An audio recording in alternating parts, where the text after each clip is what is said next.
session, and this evening the topic that we're going to be going over is a very important topic about Kamma.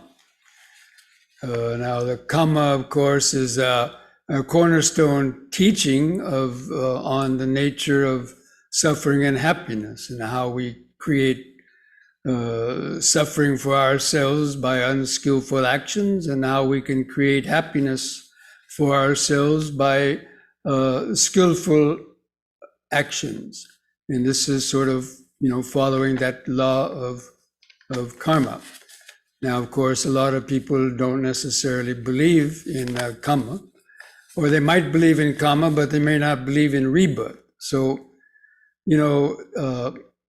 experiencing the result of our actions in this life itself, we can see how if we kill, steal, lie, cheat,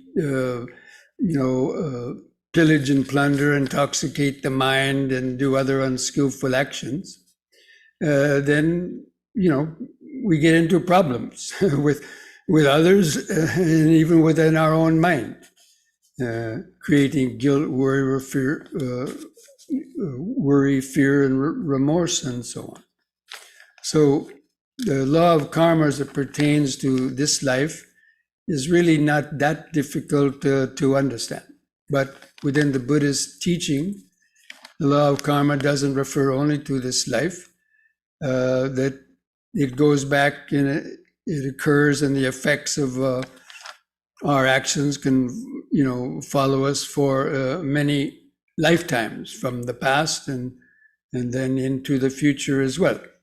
And so the idea of rebirth is because of religious ideas and religious conditionings.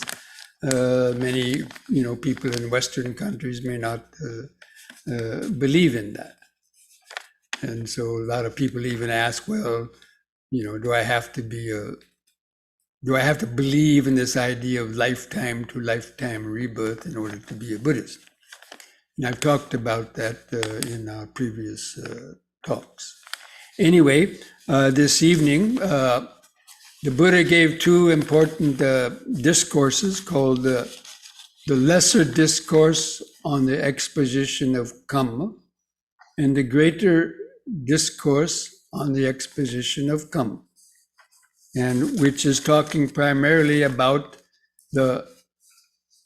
both the experiencing the result of our karmic actions in this life, but especially how have karmic actions follow us from lifetime to lifetime, and it's not necessarily a linear progression.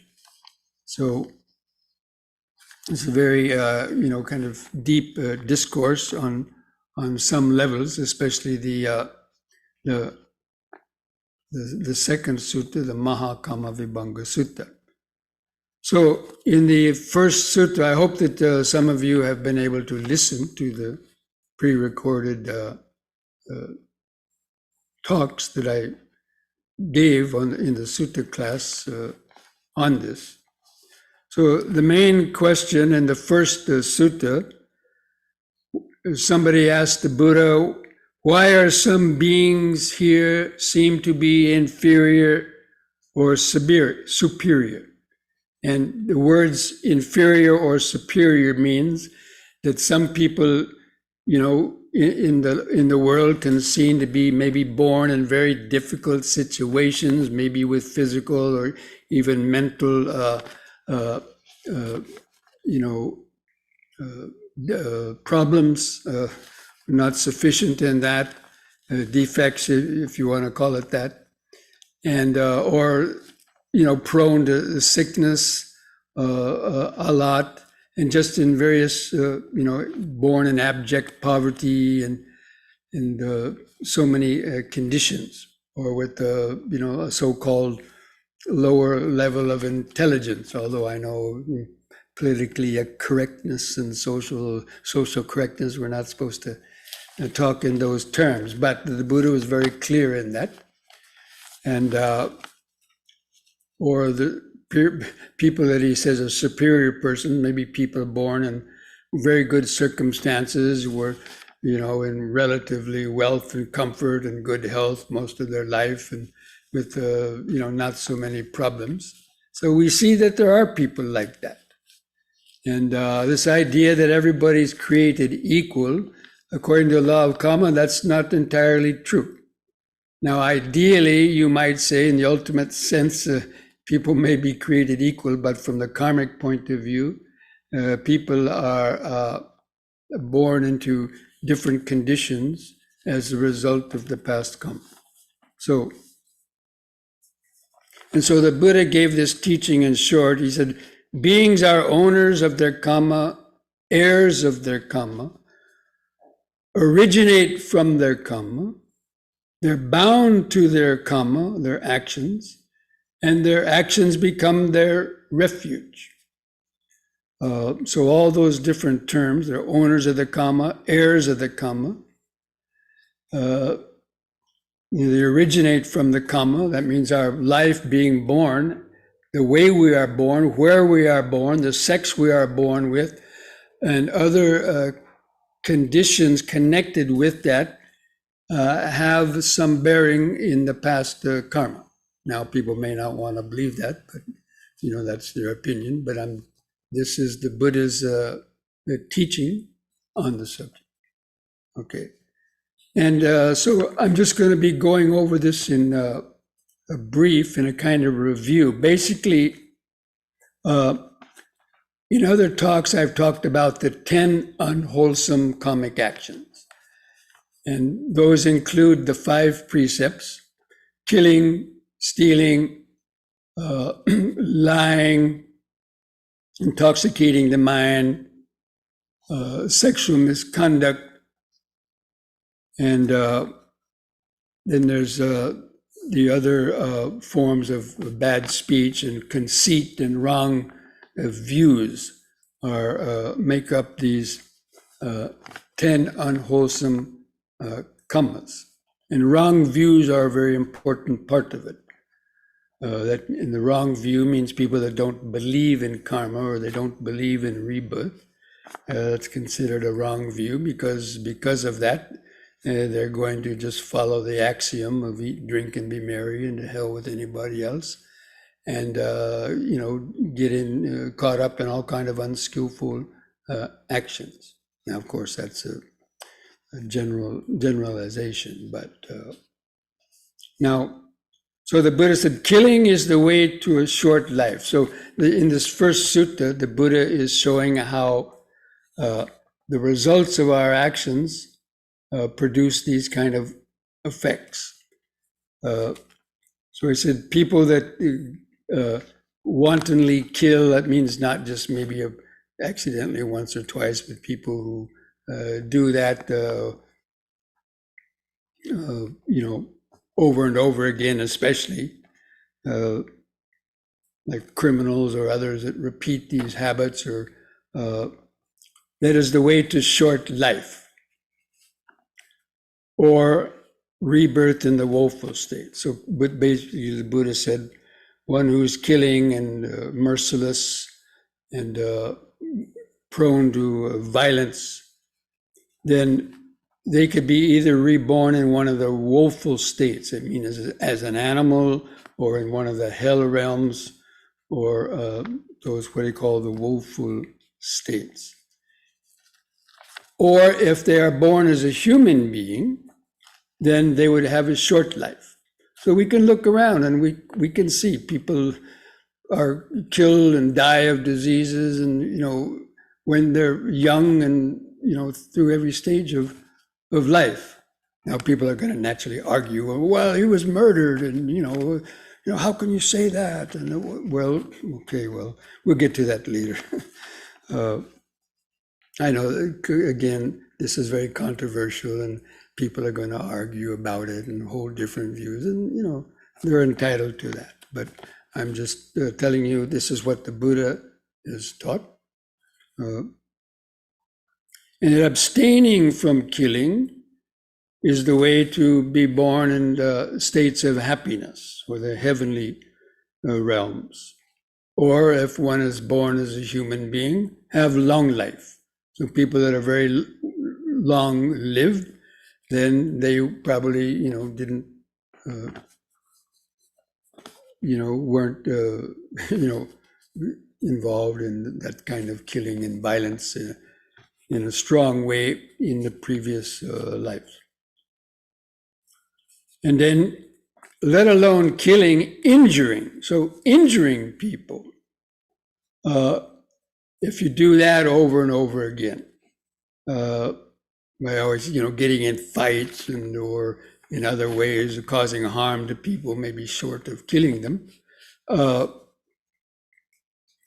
that they would be born in a woeful state, or if they're born as a human being, they would be prone to lots of sickness. So being born with constant sicknesses and could be the result of having, been injuring other living beings, and it could not only be just human beings, it could be injuring animals and things like that too. And then anger and irritabilitiness. So people that are prone to anger and resentment and always getting angry at the slightest little provocations and irritable and so on, then if they're not born in a woeful state, if they're born as a human being, they would be ugly. Now, of course, again, people are going to take offense to that and so on, but I'm just saying this is how the Buddha saw it. And if they abstain from anger and irritabilitiness, if they have a very gentle disposition and pleasant disposition most of the time, then they would be born in a happy destination, or as a human being, they would have, good looks, or it says beautiful, but, so-called relative idea of good looking. Okay. So, and then envy and resentful. People who are envious and resentful for others, then they would be uninfluential in their life, that people wouldn't really listen to them much, or they wouldn't have much to say, or be well known, and so on. And a person who was not envious or resentful in the past, then they would be born in a happy destination, or as a human being, they would be influential, like great teachers, for example, or others who do great, become well known and famous for having done good things. And then people who are miserly and stingy, they don't practice dana. They're just thinking about themselves and hoarding things, and don't really practice giving to others and sharing and practicing generosity. Then they would be, as a human being, they would be born in a poor, probably be born suffer sort of poverty and so on. And those who do practice sadhana, they would be born in a happy destination and have relatively good, not necessarily being a millionaire, but have means to basically live a comfortable life, or become so-called rich from the relative standpoint. And then these qualities of being obstinate and arrogant. People are very kind of puffed up and arrogant and don't want to listen to others and so on. Then it said that, if they're born as a human being, they would be kind of low-born. Or, of course, the Buddha was in India where there were the caste system, so the term low-born, but could be more, born in difficult situations and so on. And then the seventh of these categories is one who does not ask questions about what is good or bad, one who's not interested in spiritual things, one who does not inquire about higher higher things in life, was not interested in anything except for just, this life, and doesn't want to improve, know about things, especially of a spiritual nature. Then these kind of people would be born with low mentality. People who don't want to ask questions and improve themselves, maybe not only from a spiritual standpoint, but even from mundane, people who are not interested in getting an education, for example, or developing their intellectual faculties. So that because of that, they may be born with a lower mentality, or to use the term, the IQs, so on. And those who do inquire and want to improve their mind and consciousness, then they would again be reborn in more happy states and with inherent wisdom. Okay, so basically that is the gist of the first sutta, the Cula Kammavibanga sutta. So basically, it's talking about those categories that cause the subsequent life, how people are reborn in a subsequent life, having developed these kind of habitual qualities. Now, again, it's not just doing some of these things once or twice, but on a more kind of regular level. Now, this second sutta, the Mahakammavibanga sutta, is kind of takes off from there. And there's different aspects of it, but the setting of this sutta is very kind of interesting. We could say even amusing, but it illustrates how the Buddha, some people say, oh, the Buddha was so loving and gentle and so on, but he could be a little bit stern sometimes in his teaching, but from the standpoint of, compassion. So I'm just going to relay this setting in case some of you haven't not read it before. So there was a wanderer, an ascetic from other sects, who were on their wanderings. They encountered a Buddhist monk, a fairly young Buddhist monk, and they questioned this wanderer, questioned this monk, and saying, I heard that the Buddha, he heard this sort of secondhand information. He says, Gautama the Buddha, he talks about bodily action is vain. Verbal action is vain. That means there's no result of doing bad or no result of doing good. And that only mental action is real. So this is what this ascetic, having learned only hearsay, is telling this monk that his teacher, Gautama the Buddha, teaches it in this way.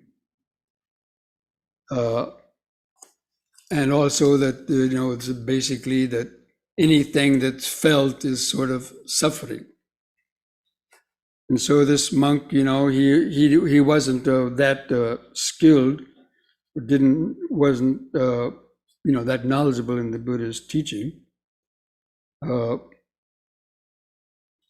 And so they went to see the Buddha. He told Ananda what was going on, and Ananda said, let's go talk to the Buddha about this. And so they went to the Buddha, and Ananda told him that this ascetic was accusing the Buddha of these ideas about saying that bodily action is vain. There's no result of bodily action or no result of the good actions, and so on. So the Buddha replies to Ananda, I do not even recall ever having seen this Pottaliputta, this ascetic. So how could there have been this conversation between him and me? But then he is saying that this Samiti, the young monk, also answered the question not in a complete way. And he said, though this wanderer's question should have been analyzed before Samiti answered, this misguided Samiti answered it one-sidedly. So that was one, he called this young monk a misguided because he gave only a one-sided answer to this wanderer. And then it goes on, then some other monk interferes and tries to defend this Samiti, and then the Buddha says, who are these foolish, thoughtless wanderers of other sects that they could even understand the Buddha's great exposition of action? You should listen, Ananda, to the Buddha as he expounds the great exposition of action. Then Ananda, that's what he was waiting for. He says, this is the time, Blessed One, this is the time for the Blessed One to expound the great exposition of action.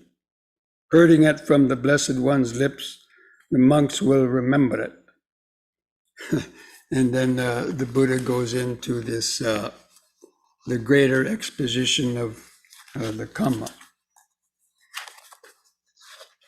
And I'm just going to read parts of it because it's the best way to hear it properly. But basically, he's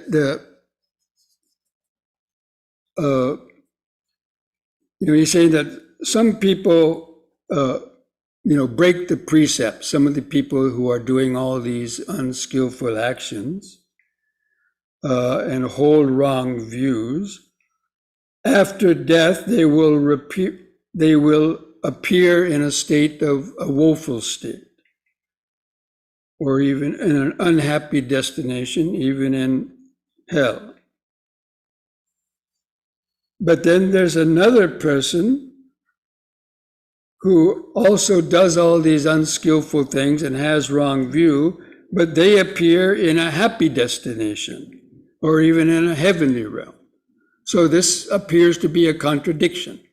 Some people say, see one person doing all these things, and then after they die, somebody with clairvoyant vision, or the Buddha had said this person was born in hell. Okay, they believe that. But then he says this other person who also did the same unskillful things, they were born in a heavenly realm. And so they can't believe that. And they say, well, what's the point of doing good if you're going to be born in a hell realm anyway? That's why they think there's no result of doing good actions, because the Buddha said that this person who lived a good life was still reborn in the woeful state. And then vice versa. There's another person who does the good actions, follows the precepts, doesn't hurt anybody, and they're born in a heaven world, but there's another person who also does the same good things, and they're reborn in a unhappy destination, or even in hell. And again, this is because the Buddha had the psychic power to see their past lives. And so this is the greater exposition of the law of Kamma, why some people believe that there's no result of doing good in the law of karma, because look at these people getting away with murder, or these other good people having to suffer. They see it only from a one-sided standpoint. And it's because they don't know what kind of karma these people had committed in the past that is now coming to fruition in the present moment. And so some of these ascetics who didn't have the strong concentration and who didn't develop what is called the divine eye that can see the past lives of other people and how other people are born according to their karma. Now, this is a clairvoyant or a psychic power that the Buddha and other highly attained arahants had. Now, of course, there's going to be people that say, oh, I don't believe that. No, it's impossible. Modern scientists might also say that, but okay, well, this is the difference between somebody like the Buddha and some people who've developed the powers, but a lot of science don't believe in this type of higher powers.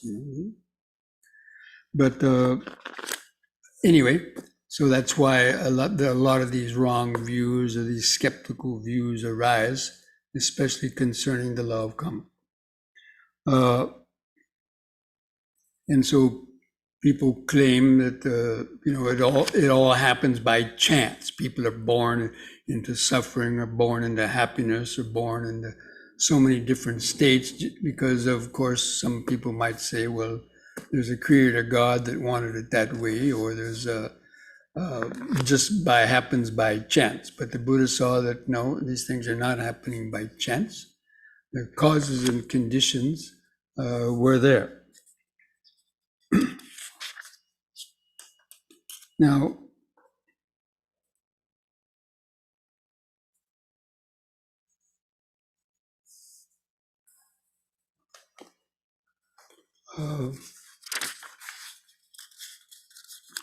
okay, then I'm coming to the sort of the summary of this the sutta.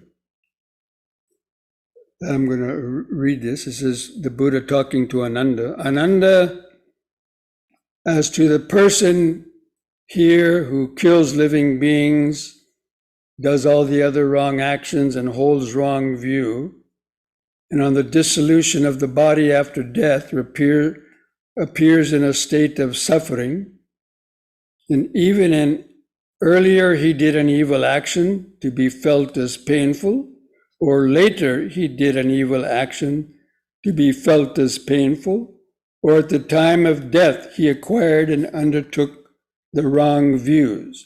Because of that, after death, he has reappeared in a state of an unhappy destination, even in hell.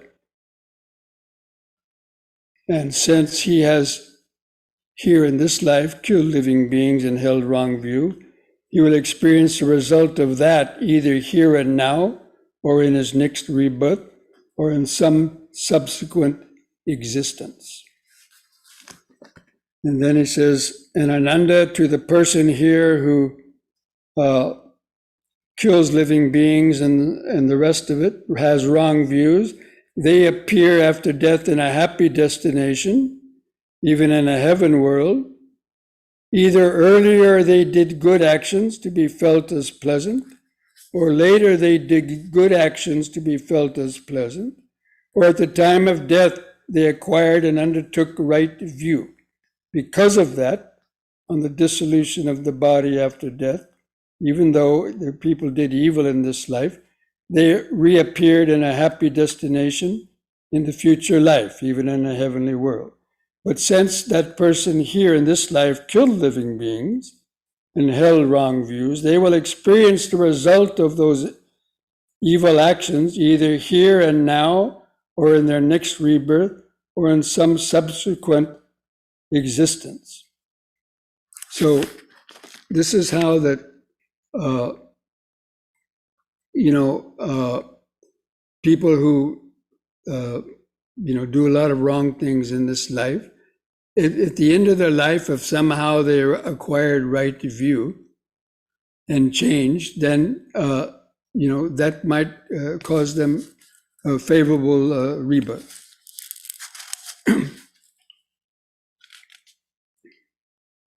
So that kind of briefly is that exposition, the Buddha's exposition of the Kamma, and especially about the fact that, we can see people doing a lot of what we consider not good things in this world, but seeing that they get away with it, but it will follow them to a future life. Or people that had been born into very painful and hard situations in this life could also in this life make advancements and then get out of those difficult situations too. So the law of karma is very deep, and it's simply because people have not acquired that deep wisdom to understand the profound nature of the law of karma. Now, as one person was, who I was talking with, John Wilson at the beginning, or Michael, excuse me, at the beginning was in that previous video recording, I had mentioned another sutta that kind of helps to explain this. Now, there was two monks. There's different sutras actually involving different monks. So I'm just going to replay or repeat the one that I heard. There was a Sariputta and Moggallana, were the Buddha's two chief disciples. Now, Moggallana had psychic power. He had this psychic power that he could see the Kamma of other beings. And he could sort of read the Kamma, what people had done in previous lives and how they are experiencing the result of that Kamma even in this life. So they were walking down a hill.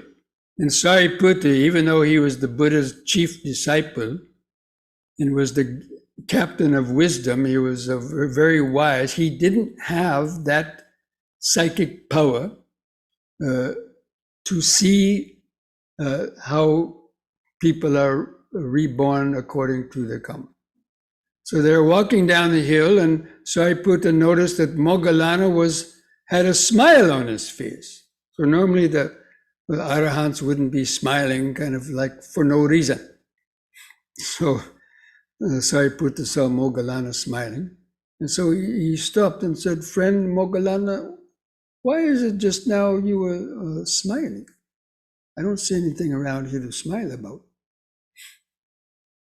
And then Moggallana told him, "Friend Sariputta, just now, with clairvoyant vision, I saw a preta, which is a hungry ghost, who are not, you can't see them with our normal vision. You can only see it through clairvoyant vision.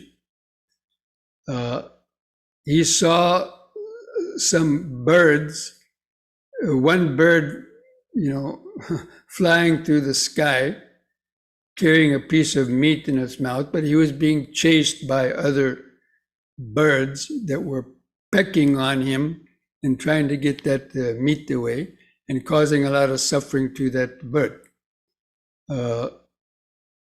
And then he smiled.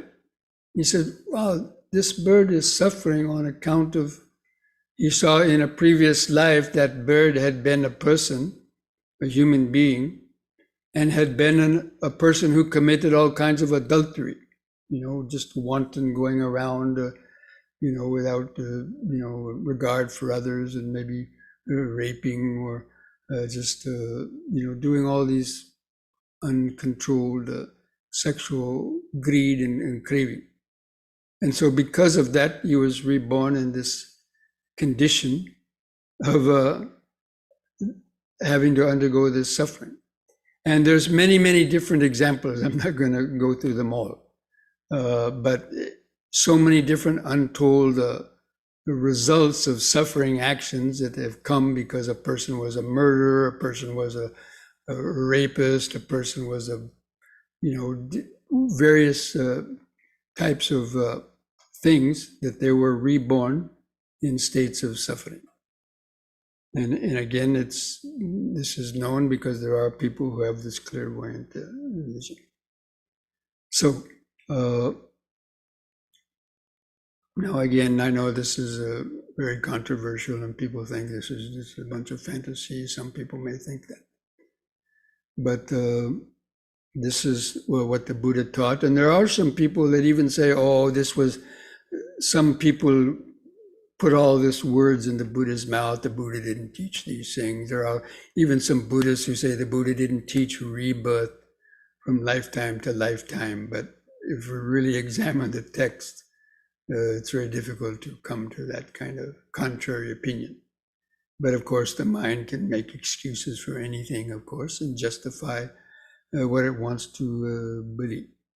Anyway, so this is the Buddha's teaching about the lesser and the greater exposition of the Kamma and the reaping of the results of one's Kamma, especially from doing those negative actions. So we talked about doing all the 10 negative actions, because again, the Buddha's teaching was about the Four Noble Truths, about suffering and overcoming suffering. But so the suffering arises from those cultivating those 10 unwholesome kammic deeds. But the opposite is also true, to cultivate the 10 wholesome actions, which means the opposite of the unskillful actions, like protecting and cherishing life, telling the truth, practicing generosity, having right views, being pleasant and having loving kindness and compassion for others. All these kind of wholesome qualities. These are what lead to the states of happiness.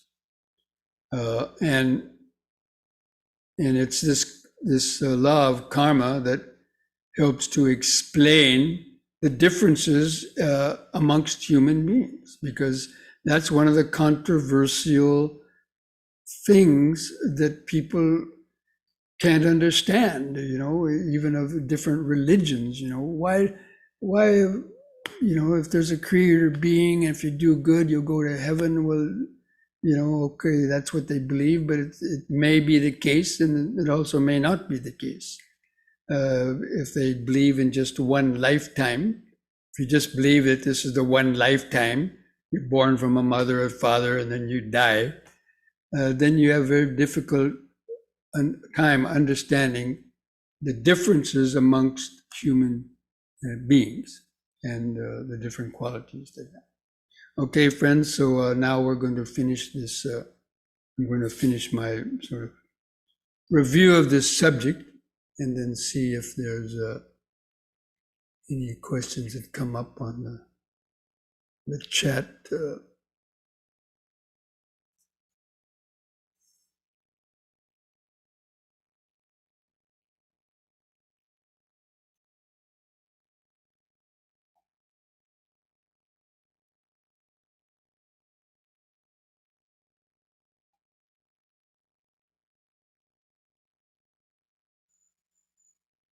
Okay, this first one has that link of the previous talk I gave on it.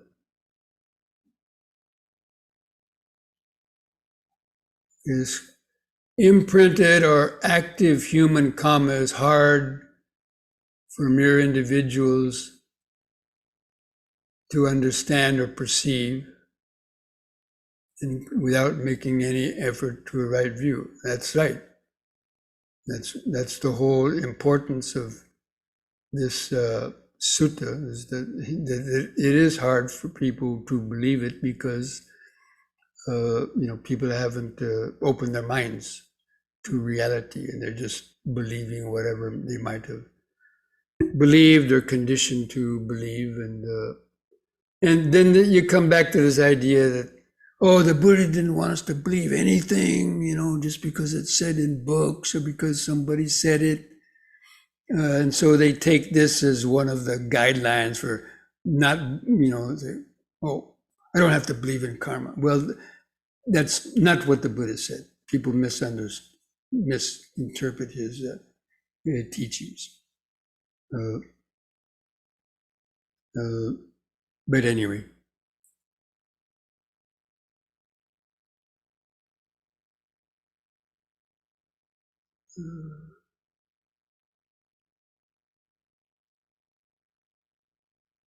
It seems like kamma, cause and effect, is related to dependent origination.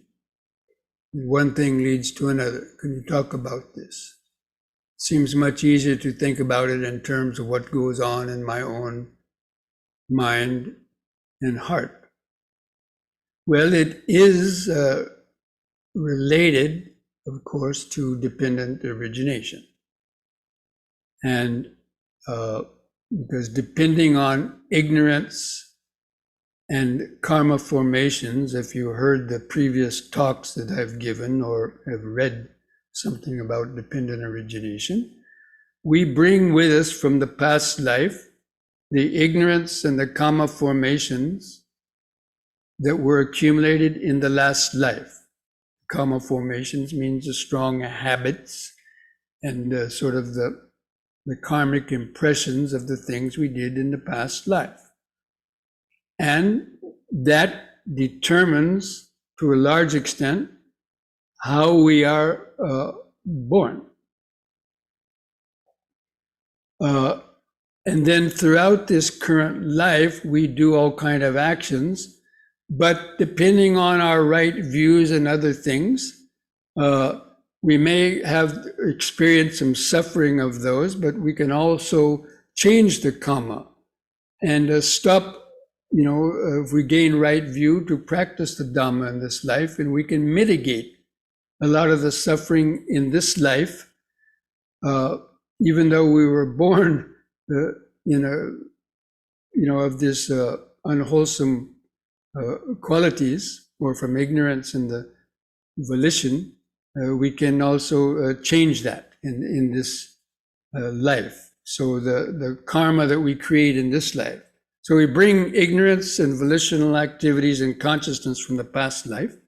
And in this life, we have the craving, the contact, the mind and body, the contact, the craving, grasping, and becoming. And we create more karma in this life. And depending on our right views and other qualities, we'll be guided to practice the Dhamma in this life. Or if people have really too much ignorance, they won't open to the Dhamma in this life, and they'll be stuck in that ignorance and continue to create more suffering in this life.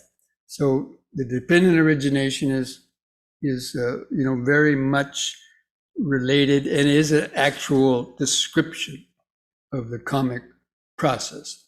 We bring the karma from the last life, we do karma in this life, and that sum total of that is going to accumulate and then go on to the next life as well. So I hope that was pretty clear. Okay, friends, so looks like Bhante, can I ask a question? Okay, you can ask a question. Yeah, Bhante, I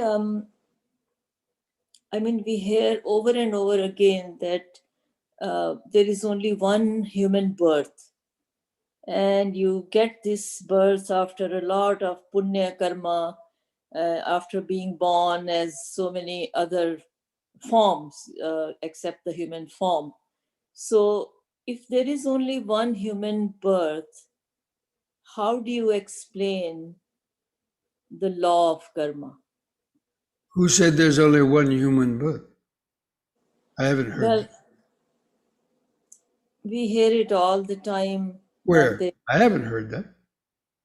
Well, I think in our Hindu scriptures.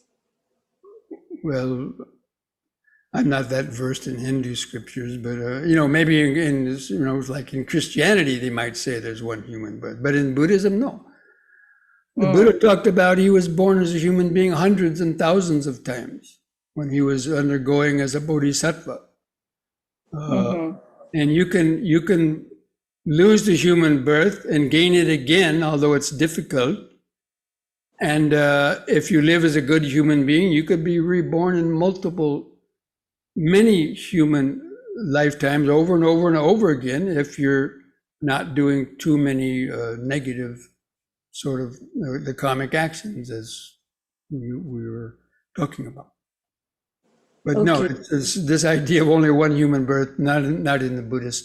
Okay, so that is how that's a very basic difference between Hinduism and Buddhism. Well, it may be. It may be. I'm not that versed in Hinduism, but I don't. I mean, Hinduism believes in the rebirth too, but I haven't gone Yes. into it as much as I've studied the Buddhism. Yeah, they do believe in rebirths, Bhante, but they believe, as I said earlier, they believe that human birth is like you get human birth after a lot of other forms. And Well, that's why, that probably is true, but it doesn't mean when you die you're not going to get it again. It means how you live. If you live like a good human being in life, you may well get a human life again, but it's not guaranteed because we don't know how many negative, unskillful actions we did 2 or 3 lifetimes in the past. So it's not a linear, it's not necessarily go in a linear evolution stage. That's the point. But the whole purpose of Dhamma is to live a life where we purify our actions of body, speech, and mind so we don't accumulate more bad karma, so that gradually our evolution will be a more continuous upward evolution until the time we attain the full liberation from samsara. okay. So doesn't Christianity believe in rebirth? I don't know. There's different beliefs within Christianity, I suppose, but generally speaking, I think they don't, although they believe in heaven or hell. So that's a kind of rebirth, but they think that's a one-time thing, where the Buddhists realize it's not necessarily a one-time thing. But it's so. Anyway, I don't want to get into all that controversial beliefs. Okay. May I ask another question, Bhante, and the follow-up? Okay. So, Bhante, then Buddha mentioned about the simile of a blind turtle in a sea and then floating like a yoke. And then, and then he mentions that what is the probability? Ask his bhikkhus about the probability of turtle rising up to get an air and and running his neck into this yoke. And the bhikkhu says it's very improbable, and Buddha says no, it's not. It's not impossible. It's not impossible, but it's improbable. Probability is very less. So, what was the context of that simile, Buddha, mentioning that? Because I think of getting that is one of the probability he mentions about the human birth or preciousness of the human birth. Yeah, if as a human being, I mean, just to get a human birth is due to having done good karma in the past. Now, if we waste it by doing unskillful karma, like breaking the precepts and so on habitually, and causing mayhem and just destroying your mind and things like that in this life, then he said, if you are reborn in a lower realm or as an animal, the difficulty of getting the human life back again would be as difficult as this blind turtle surfacing once in 100 years and poking his head up through a ring. Now, mathematically speaking, it could be possible, but it would be very difficult. Now, he was trying to emphasize, don't waste this human birth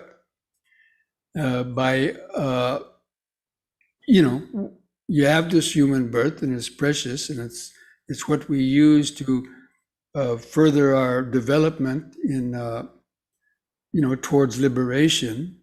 But if you waste it by not practicing the Dhamma and having wrong views, then the difficulty of getting it back is more difficult. So he I think he gave that analogy to emphasize not, wasting this human birth or putting off practicing Dhamma until you're older, which is because, it's much more difficult to practice.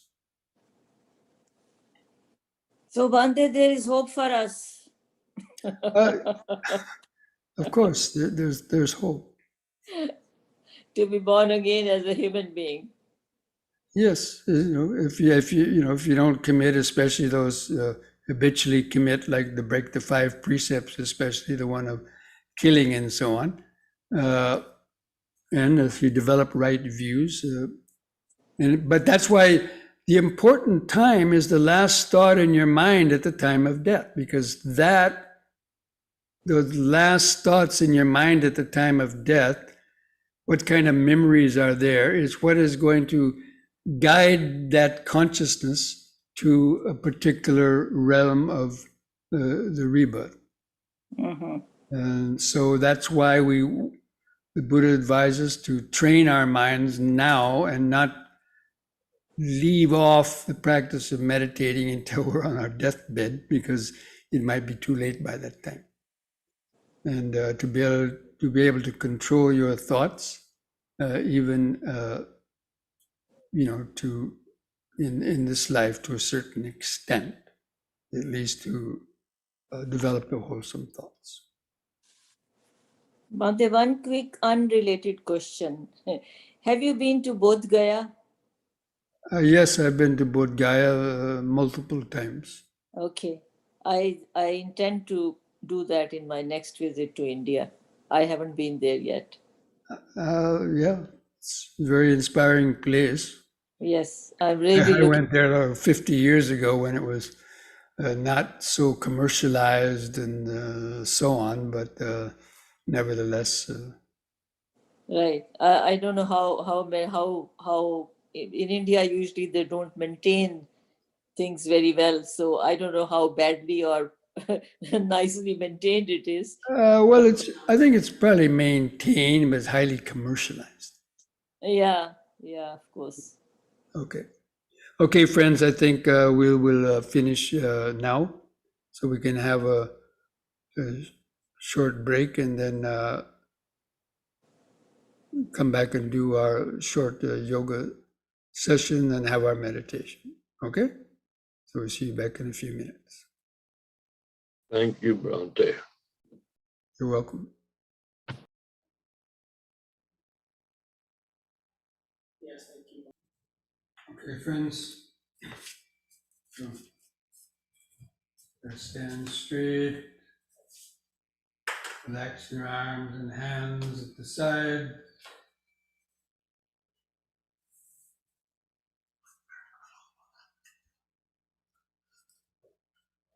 Just gently close your eyes. Just feel your feet pressing the floor. And feel the height and weight of the body over the feet. And then begin some deep, slow breathing. It'll take about 3 seconds to gradually expand your abdomen, rib cage, and upper chest. Drawing the air into the upper lungs. Hold the air in the lungs 2 or 3 seconds and slowly breathe out. Let it feel the last bit of air go out of the lung. Just take a few deep, slow breaths like that, cultivating this mindfulness. Breathing in, letting go of the past and future. Breathing out, standing here and now. Breathing in, letting go of the past and future.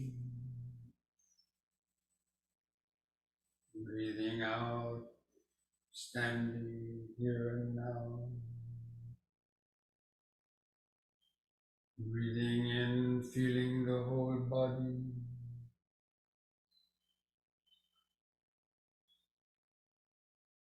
Breathing out, feeling the whole body. We'll begin the movements now.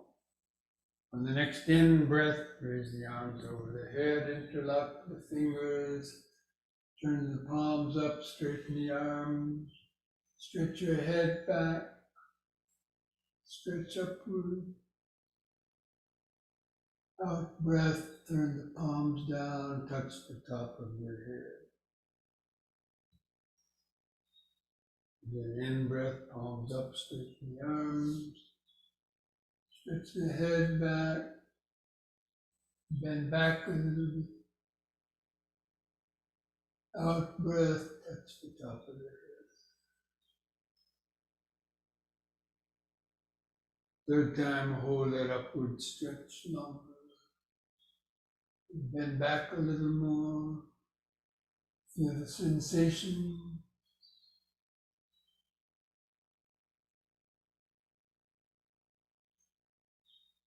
Now release the fingers and out breath, arms back to the sides. Close your eyes. Feel the feet pressing the floor.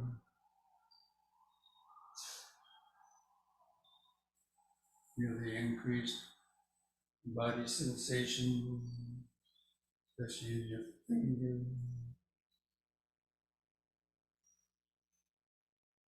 Just remember the present moment, standing, standing, letting go of your thought, centering the mind and the body.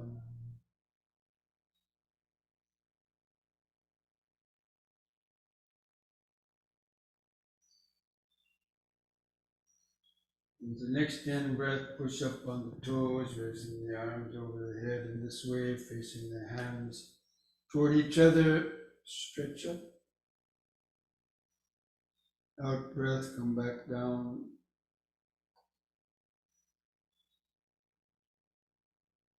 Coordinate the movements with the breathing. Use the in breath to help lift up.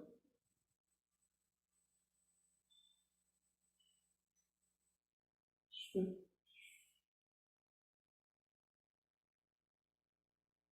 Out.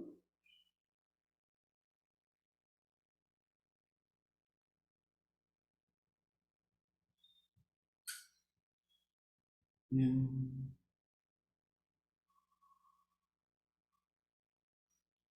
Stretch.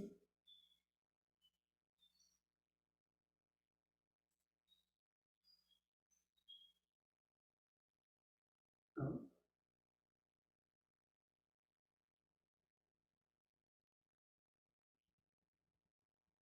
Let's close the eyes. Feel the increased pulsations in your hands and fingers.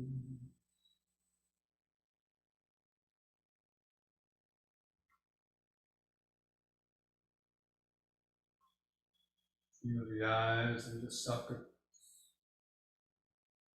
Point on the eyes or feel the outline of the body.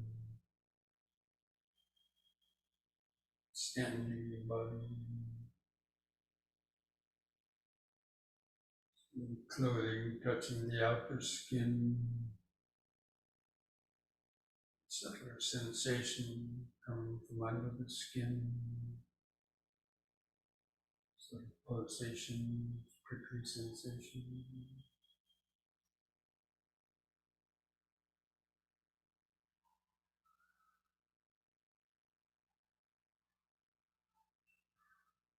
Remember standing, standing.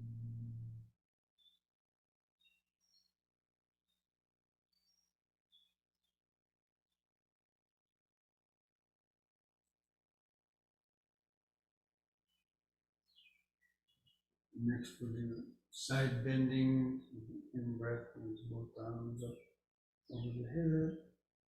The fingers and arms straight, close to your head. On the out breath, bend over the right side, or as you comfortably can, feel the stretch in the side. In breath, lift up. And the other side, out breath.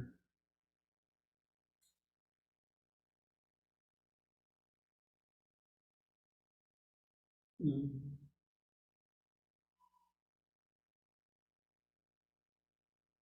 Out.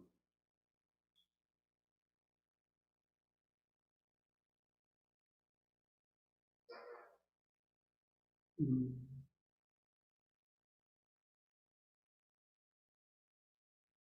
Out.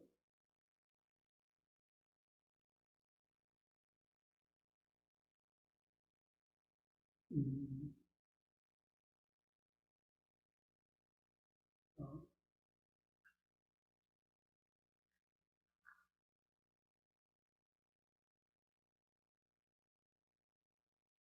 Mm.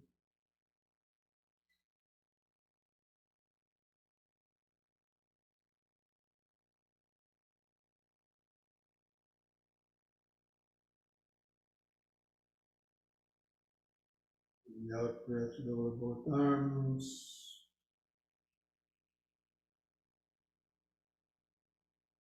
Close the eyes, relax. Keep feeling the body.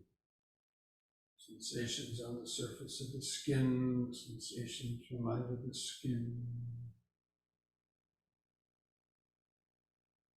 The activated life force. Deep breathing, movement.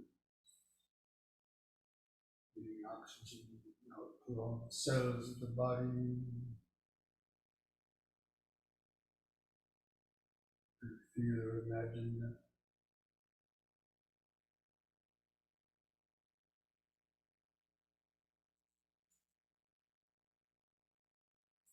and then we'll stand.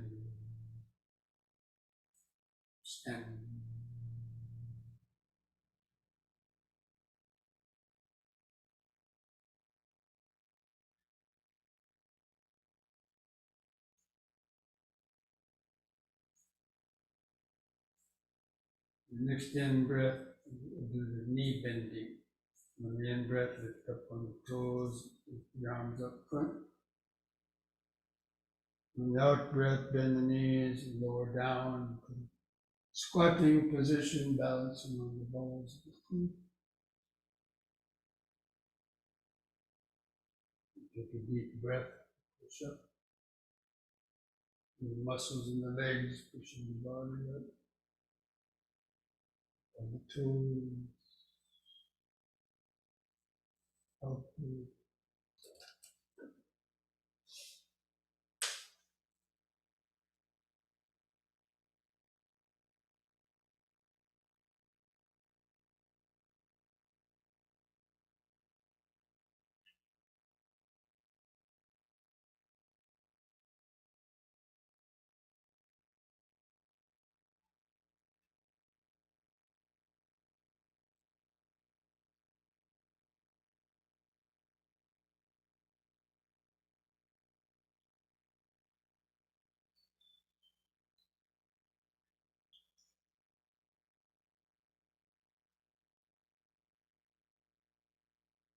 Out breath.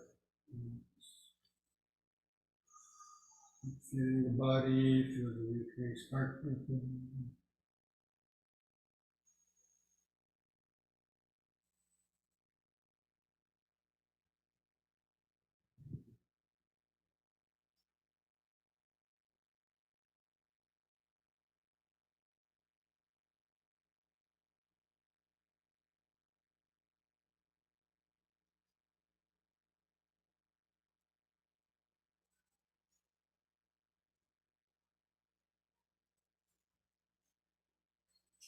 Now, spread the feet apart. Do the twisting from right to left, open the arms out. Breathe in. The out breath, twist to the right. Keep your eyes focused on the hand going back.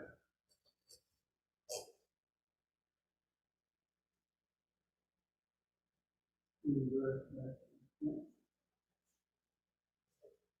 And the other side, out breath.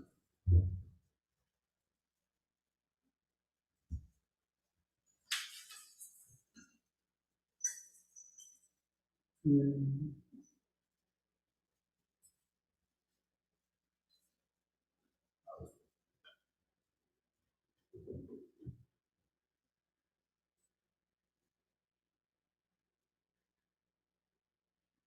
Continue that alternating sides.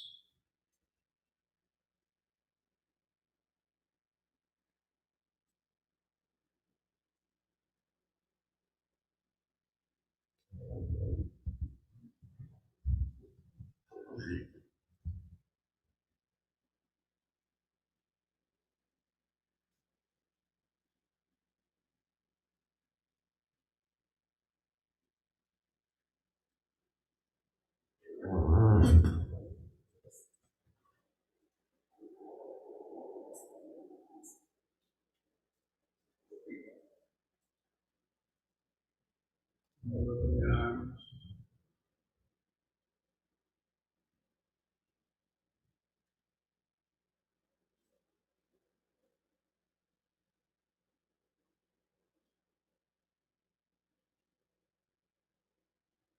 Those of you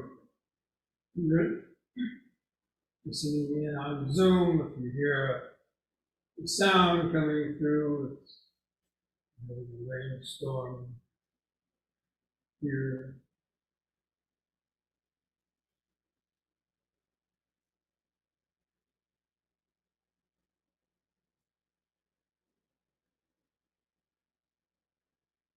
Hearing the external vibrations, the internal subtle body vibration, the outer world and the inner world together.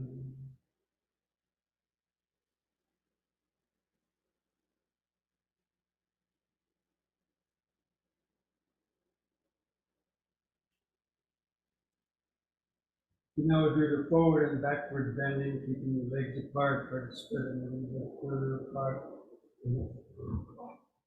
The hands touching the front of the legs. And breathe in.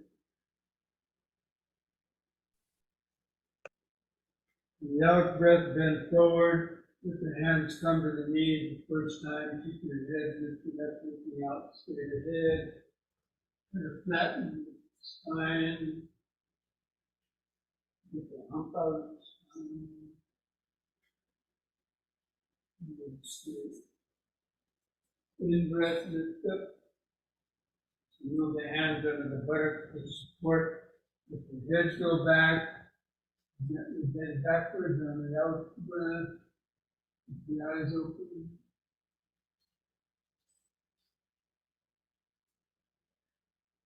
Lift up on the in breath. Second time, let the hands come down below the knees. And keep the head up, legs straight.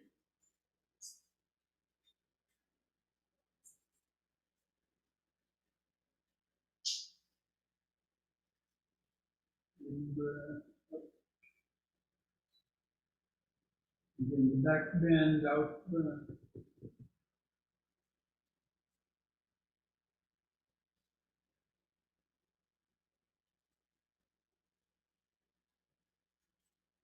In breath. Third time, let the hands come down as far as you can toward the feet. And hold that position longer. With a stretch in the back of the leg.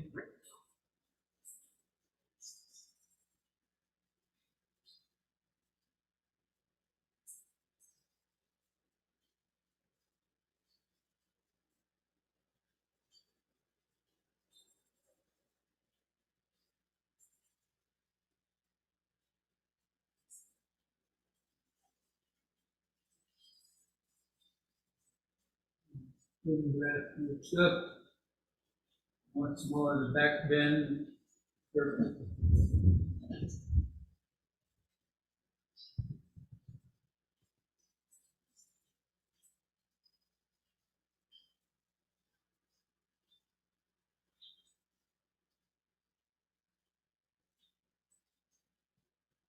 And lift up.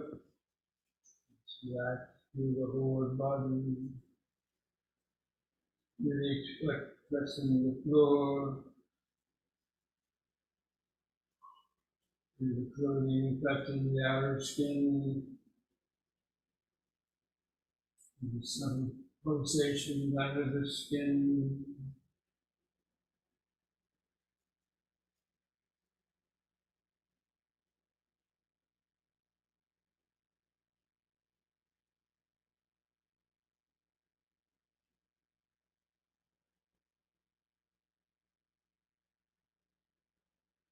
Now bring the legs together.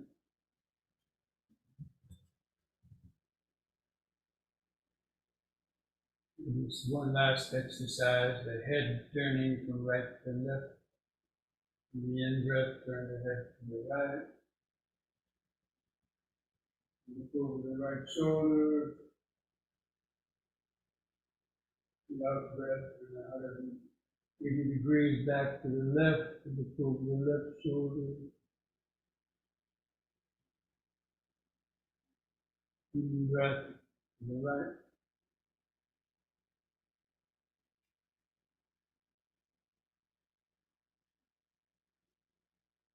Up to the left.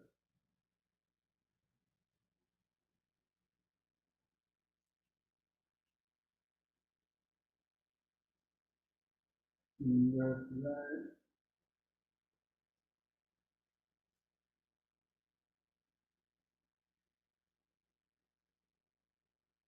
Out to the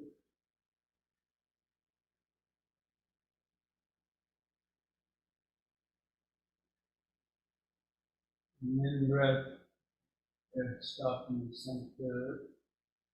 Keep the eyes closed. Feel the whole body. Feel the eyes and the socket.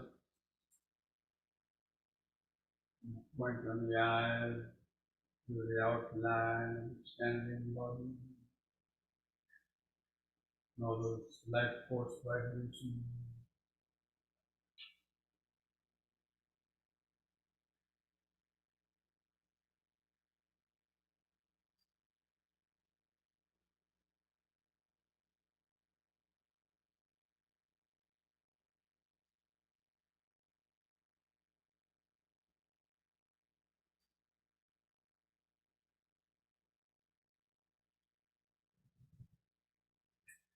Okay. So come back to our seats before sitting meditation.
Okay, friends, so try to sit straight.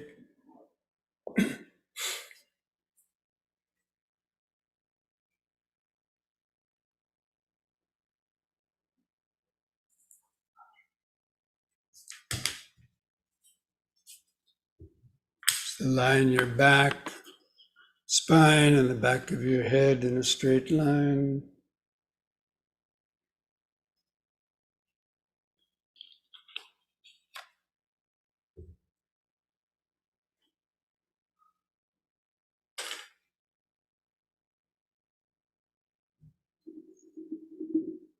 Gently close your eyes.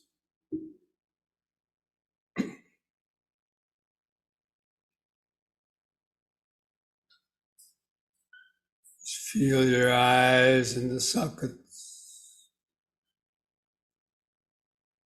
From that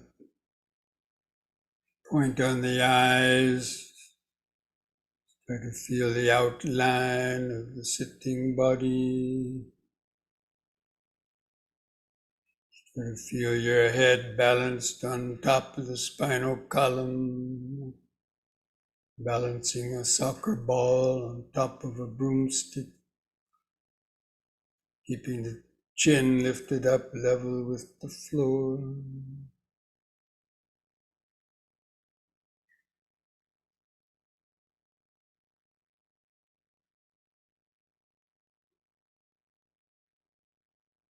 Just with the mind, we're going to go through the body, feeling the different parts of the body, the sitting posture.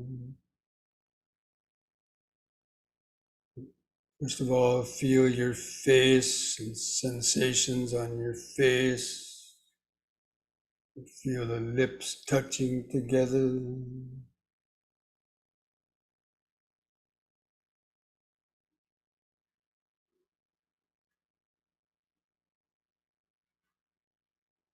And feel the shoulders. Feel the clothing touching the skin of the shoulder. Relax the shoulders.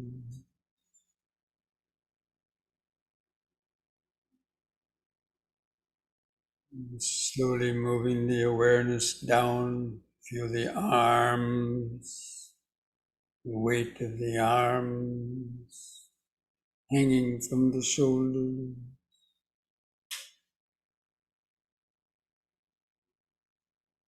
Feel the chest and the stomach area.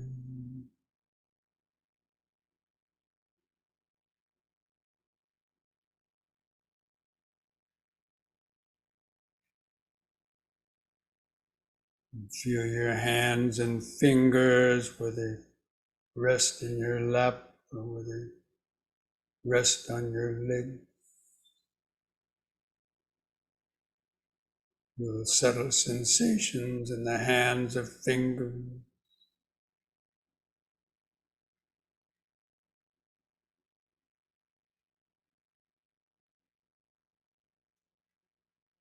Now feel the buttocks pressing the seat. Feel the right and the left buttock.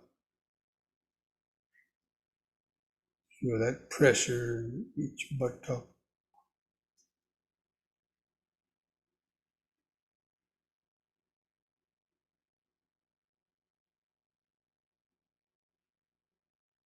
Moving the awareness down the legs. Feel the knees are bent.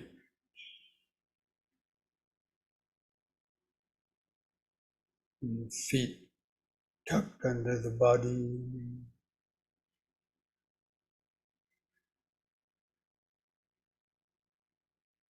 Feel your feet and toes.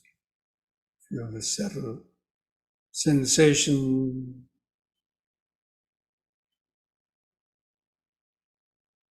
The subtle pulse of blood in the toe.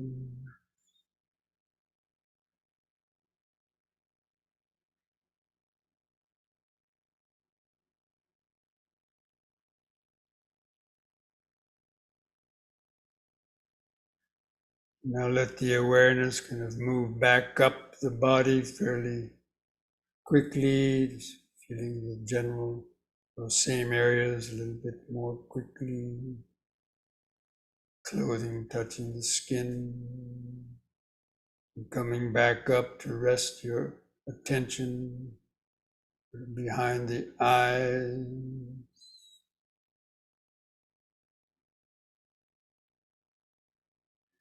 Again, try to feel the outline of the sitting body.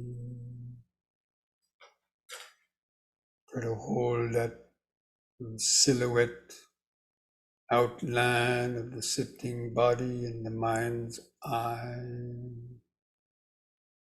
the eye of awareness.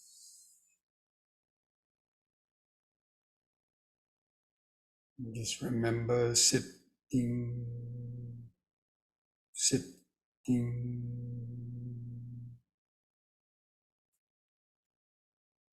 sitting. Now begin some deep, slow breathing again, like we did in the yoga. Feel the more dynamic expanding and contracting in the abdomen, rib cage, and upper chest. And hold the lungs and the air in the lungs for 2 or 3 seconds to feel the pause. And feel the relaxing contractions of the out breath. And feel the last bit of air go out of the lung. Then the next expanding in breath.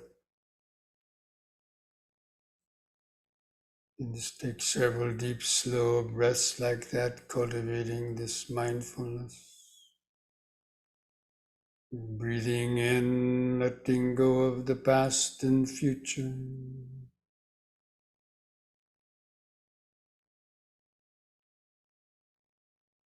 Breathing out, sitting here and now.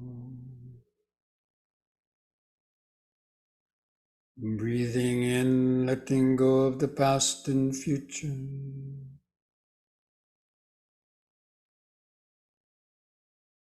Breathing out, sitting here and now.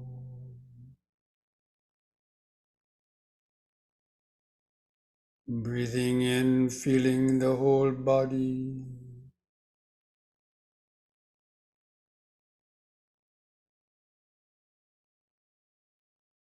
Breathing out, feeling the whole body.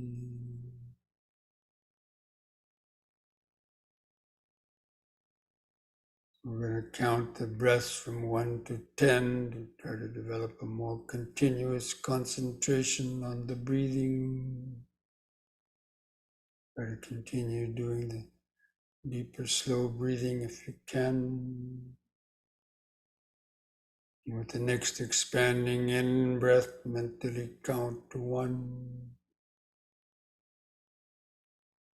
Hold in the breath for 2 seconds. And with the contracting out breath, also count 1. Feel the last bit of air go out of the lung. Next in breath, 2.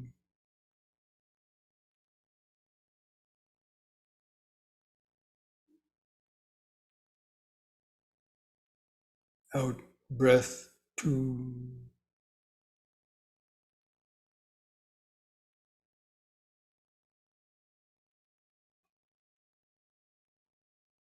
In 3.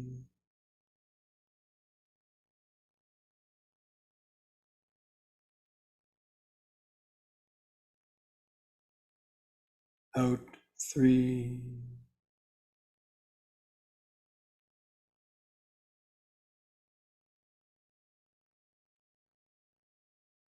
In 4.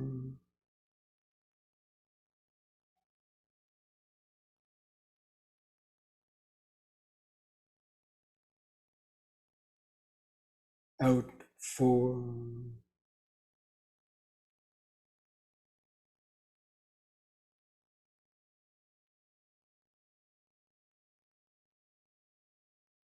In 5.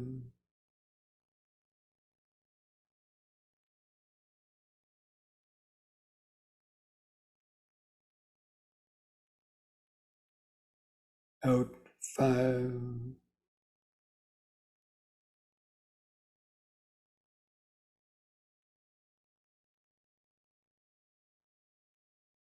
In 6.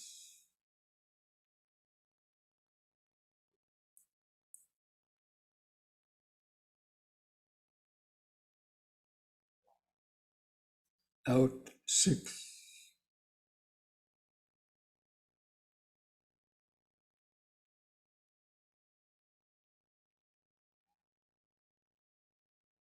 in 7,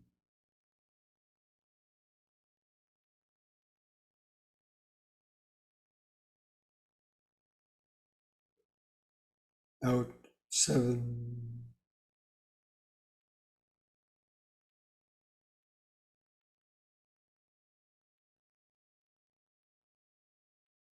in 8,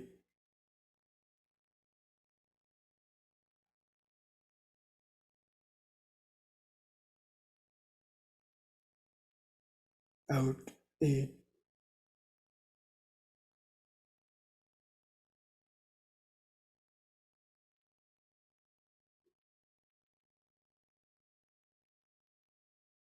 in 9,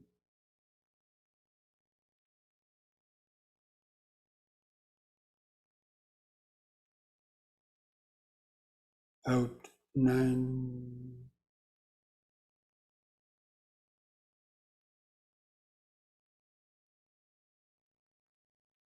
in 10,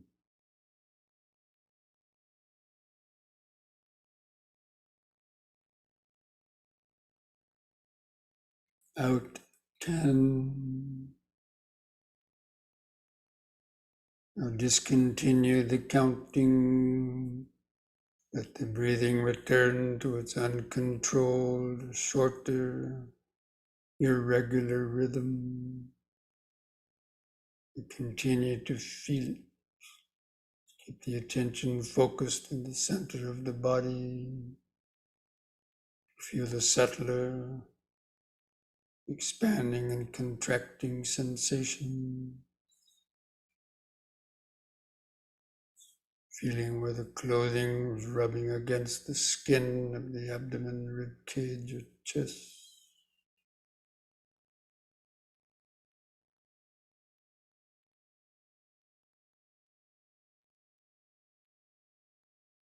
Just knowing when the breath is coming in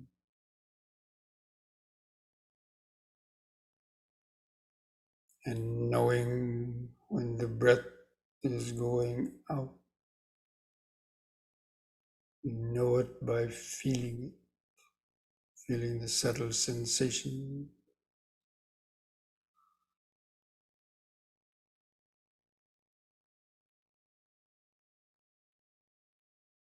Feel the 4 phases of each breath cycle. Expanding in breath from beginning to end, and the brief pause. Contracting out breath from beginning to end, and the brief pause.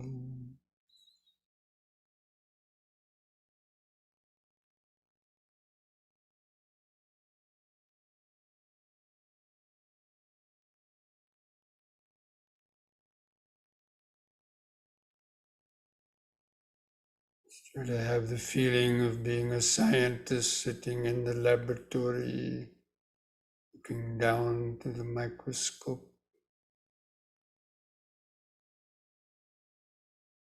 This body is the laboratory for the meditator. The microscope is the focused awareness.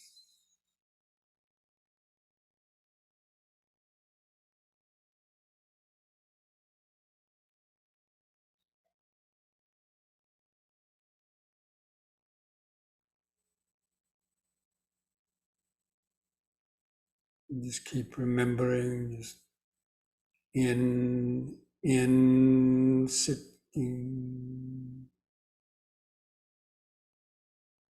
out,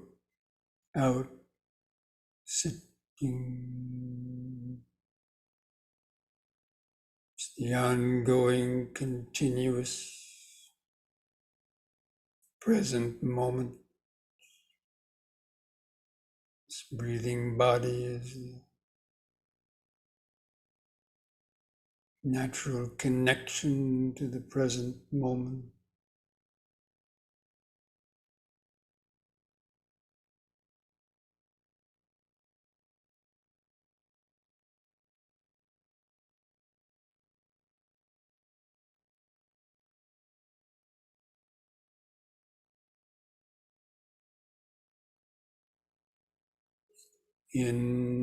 In sitting,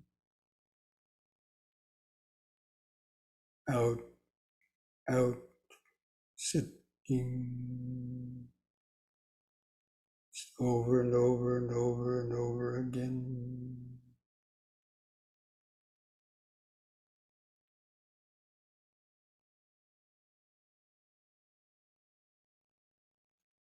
Letting go of your thoughts. Just let the thoughts come and go in the back of the mind. Just keeping the breathing body in the front of the awareness.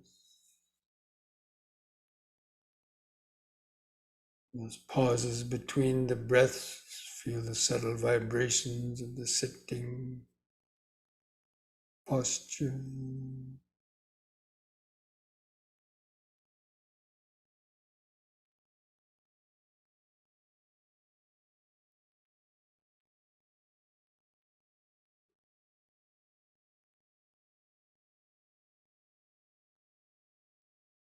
Breathing in, sitting. Breathing out, sitting.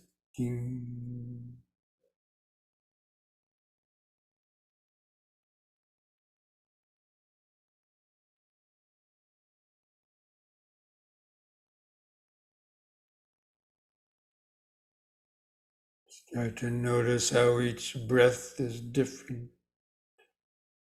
Sometimes longer, sometimes shorter.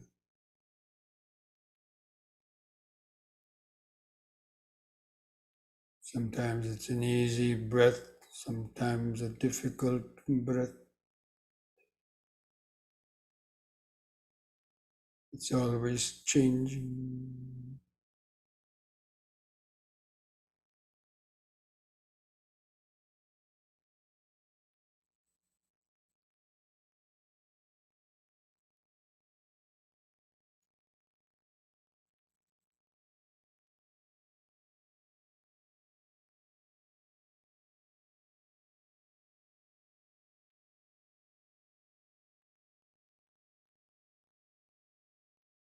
At the same time, be alert for thoughts trying to sneak up to steal your attention away. You get carried away in thinking, recognize it as thinking. Gently let go of the thoughts. Take a deep, slow breath, bring the mind back into the body. Back to in, sitting. Out, out, sitting.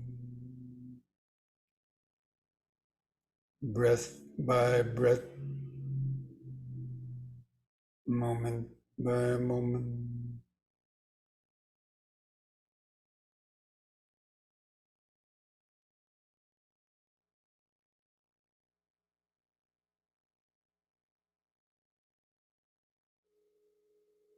It helps you to concentrate. You can try counting the breaths from 1 to 10 again by yourself. To help stay concentrated. If you lose the counting, then start the counting again at 1.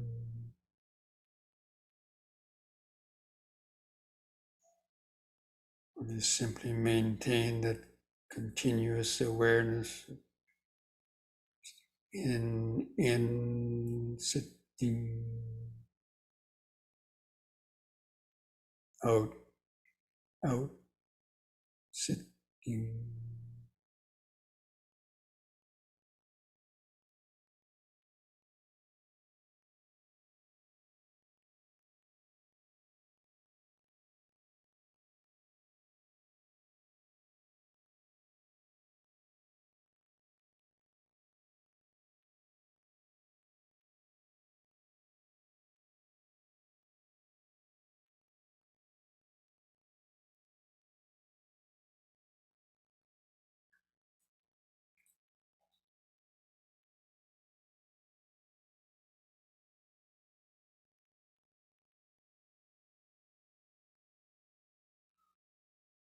Be alert for any of the other hindrances that might arise, drowsiness, pain, applying the appropriate antidote.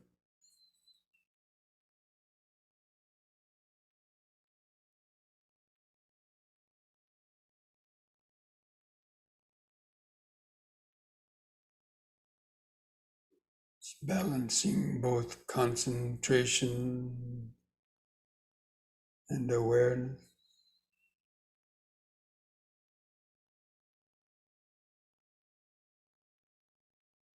Concentration is continually maintaining contact with the breathing body.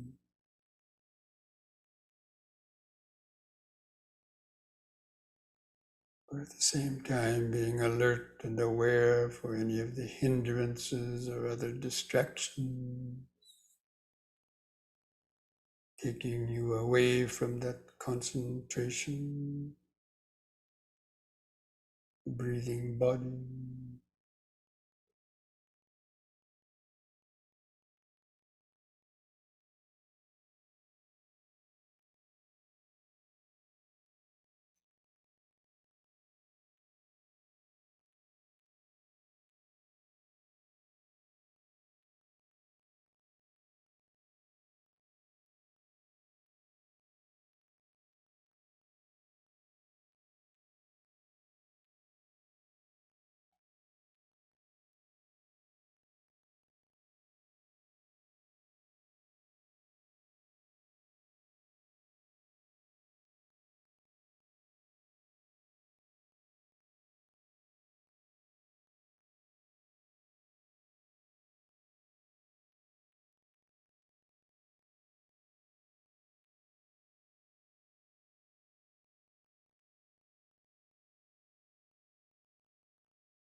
Breathing in, sitting. Breathing out, sitting. Sensations come and go. Pleasure and pain come and go. Sounds come and go. Thoughts, ideas come and go.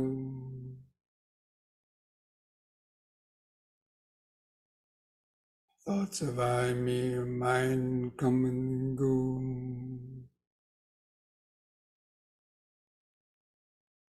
These are all just a continuous flow of the five aggregates of body and mind and world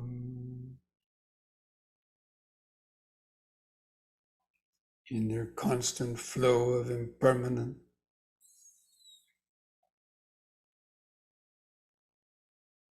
Just beneath all of that change or pain or chaos is the parallel dimension of present moment awareness of the now.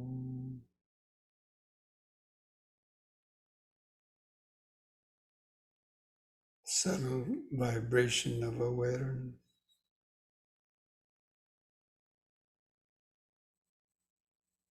It's connected to the nervous system.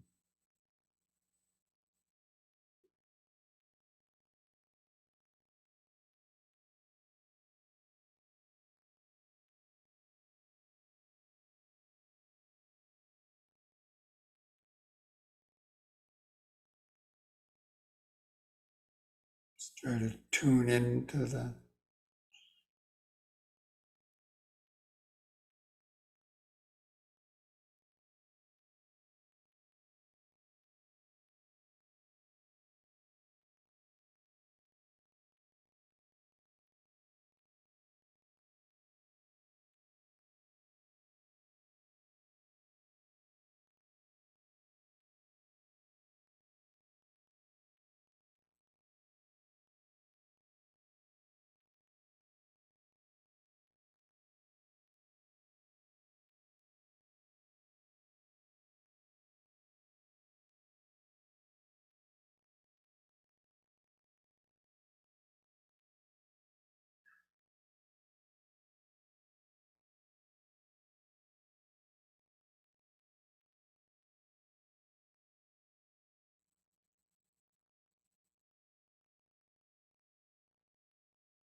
When feelings or perceptions or thoughts arise in the mind based on that sound content,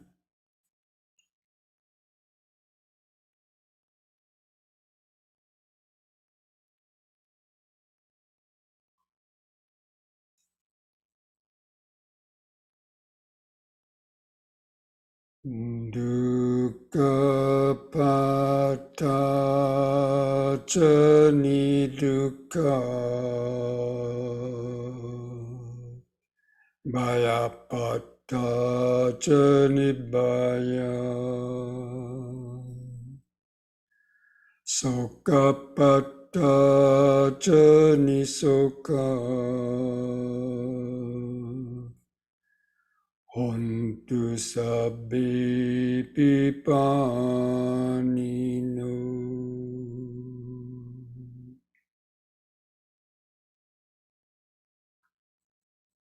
May the suffering be free from suffering. May the fear struck be free from fear. May the grieving be free from grief. In this way, may all beings live with mindfulness and wisdom. Thus spoke the Buddha.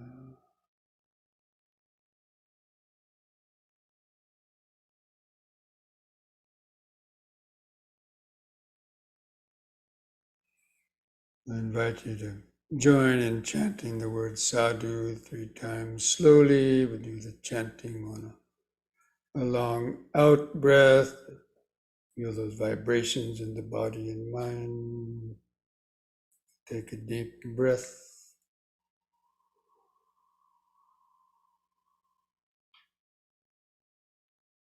Sadhu.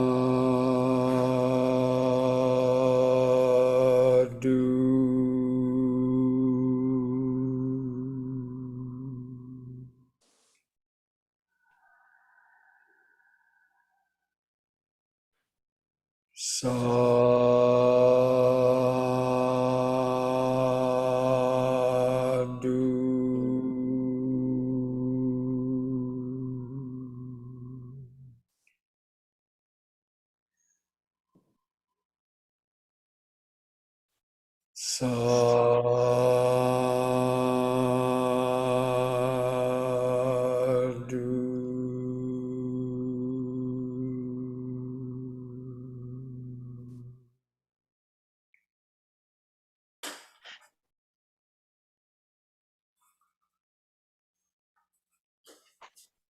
Now place the hands at the edge of the knees. And take one more deep breath. As you breathe in, stretch the head back, arch your spine.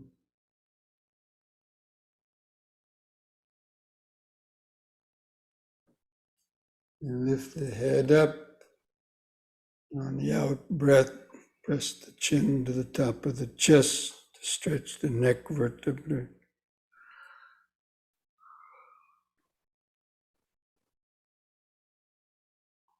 Lift the chin up level on an in-breath. Relax on the out-breath and put a smile on your face.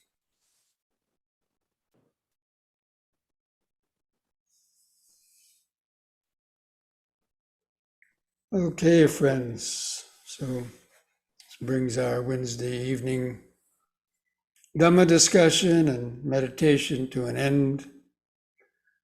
Hope that some of you at least could have short periods of some good concentration or insights in that meditation, and maybe reflect on the nature of Kamma. So may I wish you all the best this week.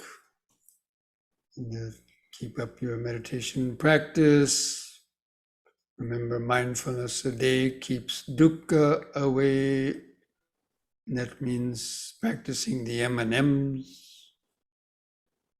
Practicing the M&Ms every hour helps to keep your mindfulness up to par.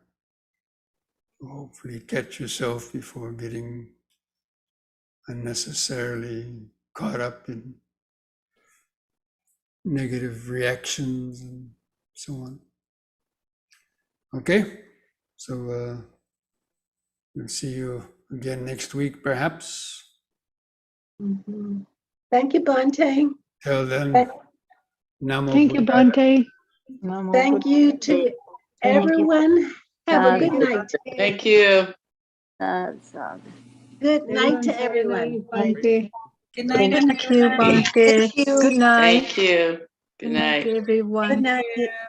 Good night again. Bye-bye. Bye, Bhante.